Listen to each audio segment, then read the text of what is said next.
Special forces are being evacuated from one of the most dangerous countries in the world, Yemen. The move comes after a deadly terror attack that claimed more than 100 lives, and it could have a significant impact on the fight against extremism. NBC White House correspondent Kristen Welker has been tracking those developments. Kristen, good evening. Peter, good evening. Sources tell NBC News the U.S. is pulling its troops from Yemen because the threat is just too high. It's a stunning turnaround for a country that President Obama had once praised as a counterterrorism success story.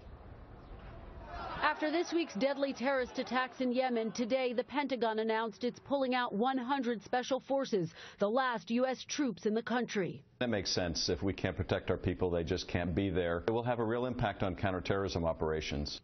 Yemen is home to Al-Qaeda in the Arabian Peninsula, a training ground for the underwear bomber convicted of trying to blow up a U.S.-bound jetliner in 2009, where a drone strike killed Anwar al-Awlaki, a key Al-Qaeda recruiter, and where one of the Charlie Hebdo shooters in Paris learned weapons training. Yemen's President Hadi was a key partner in the U.S. counterterrorism effort, even supporting U.S. drone strikes. But in January, Shiite rebel forces drove him into hiding. With the country now on the verge of civil war, a vacuum has opened for extremist groups.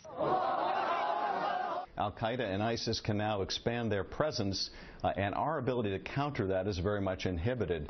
ISIS has claimed responsibility for yesterday's mosque bombings and for this week's museum massacre in Tunisia. New video shows the two gunmen. I believe ISIS is not done expanding. It's not done showing its sharp teeth in Yemen or in other places. The White House said it was skeptical that ISIS was behind the attacks and tried to tamp down concerns. There's no doubt of how dangerous this is. There's also evidence to indicate that these kinds of extremists are under continual pressure from the United States and our allies.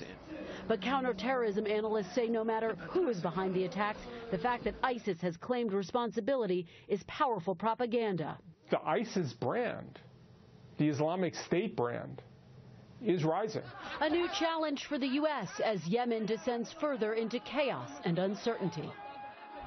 The special forces being evacuated include Green Berets and Navy SEALs. Officials will not specify a timeline for their withdrawal. Peter? Kristen Welker at the White House tonight. Kristen, thank you. And tonight, President